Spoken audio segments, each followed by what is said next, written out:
Well, my battery died. Sorry about that. Let's pick up where we left off. Mr. Grumps is very angry about this crocodile, and he says, "Something will have to be done about that crocodile." Those warning words of Mr. Grumps still rang in their ears as they said goodbye to Signor Valente outside the store. Sorry if the lighting's not very good. I'm going to have to pick a new spot. Mr. Grumps at last made good his threat to do something the next day about that crocodile. The next day he appeared at the Prim's door with papers authorizing Lyle to be committed to the city zoo. Committed means he has to go there even if he doesn't want to. "The zoo?" Mrs. Prim exclaimed miserably. "Whatever would Lyle be doing in the zoo?" "He'll be doing whatever it is normal crocodiles are supposed to do," snapped Mr. Grumps, who wasn't being at all nice about it. The Prims examined the papers. They appeared to be in order. There was little they could do, at least for the moment, to prevent Mr. Grumps from putting Lyle in the zoo. Lyle's first night was difficult indeed.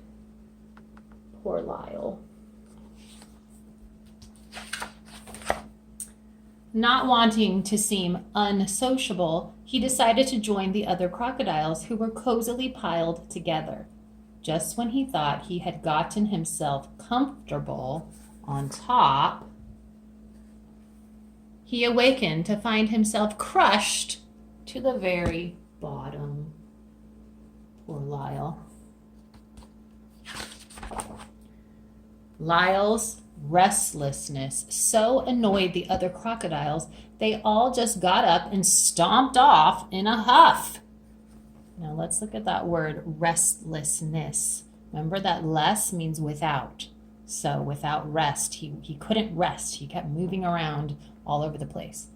Lyle was happier during the day when visitors came. He amused everyone with his unusual tricks, and before long, he was the biggest attraction at the zoo.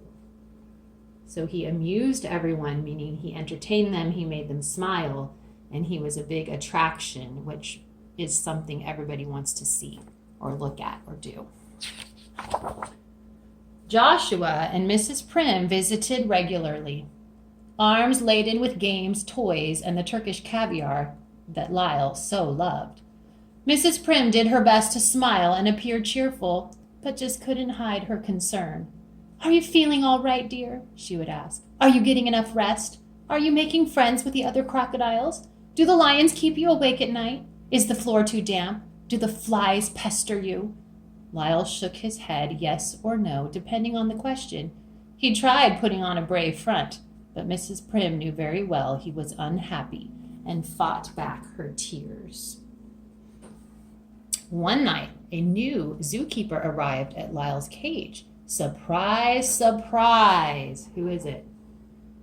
It's Signor Valente. The new keeper turned out to be none other than Hector P. Valente, star of stage and screen. "Shh!" whispered Signor Valente. "I have come to rescue you." Signor Valente unlocked the door of the cage, and an astonished Lyle was set free.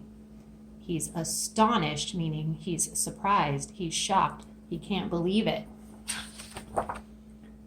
"You can't go home again," said Signor Valente when they had put the zoo behind them. Signor Valente was bursting with ideas. "We'll put our old act together again," he said. "We'll fly to Australia. They'll love us in Australia." Lyle groaned. Ugh. The very thought of never seeing the house on East 88th Street again was grim indeed, and too much for him to endure. Grim means it was terrible, it was horrible. All he wanted to do was go back home.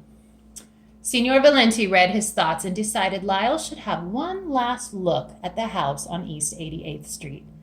Approaching the now sleeping street, they were suddenly met with a wall of dense smoke. Dense means thick. The smoke, they realized with horror, was coming from Mr. Grump's house.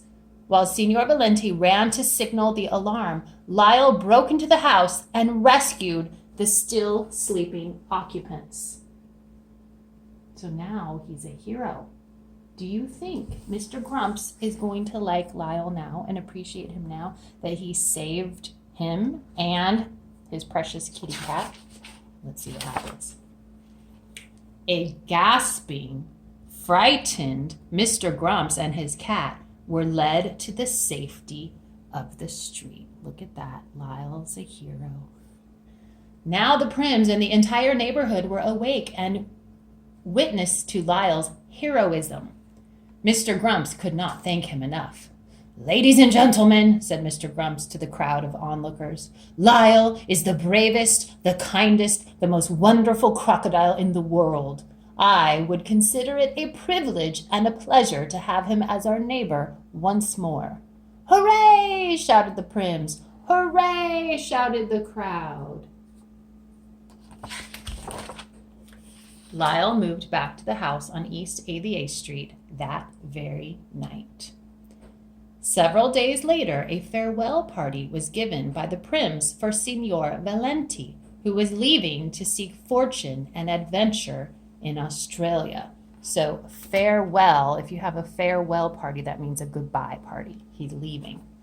Remember, said Mr. Grumps, speaking to Signor Valenti, you should change your mind, or should you change your mind about leaving, a job in my store will always be yours just for the asking. We need people with your kind of talent and ability. Everyone smiled happily. Even Loretta, the cat. So that's Lyle, Crocodile. I hope you enjoyed that book. On Thursday, I'm going to get to go to the classroom and hopefully get some more books. I'll have more things to read to you, maybe even The Mouse and the Motorcycle, so I can finish. I'm not sure where I'm supposed to look. Over there? The Mouse and the Motorcycle, so I can finish the chapter book. So hopefully I'll be posting on here every day, either a story or maybe a lesson, some instructions for you. You have lots of websites to choose from to do work on. I'll also hope to come up with some type of schedule to keep you working, and I know we're trying to get some laptop computers out to those of you who don't have them. Okay, so I miss you all again. I hope you're doing well. Make sure you're reading every day. Make sure you're listening to your parents, doing what they're asking you to do, being helpful around your house. This is a stressful time with everything that's going on. Parents have a lot to think about and worry about. So just make sure that you're being helpful, you're being cooperative, and you're bringing some light and laughter to your family. Okay? I miss you, love you, and I'll post again soon.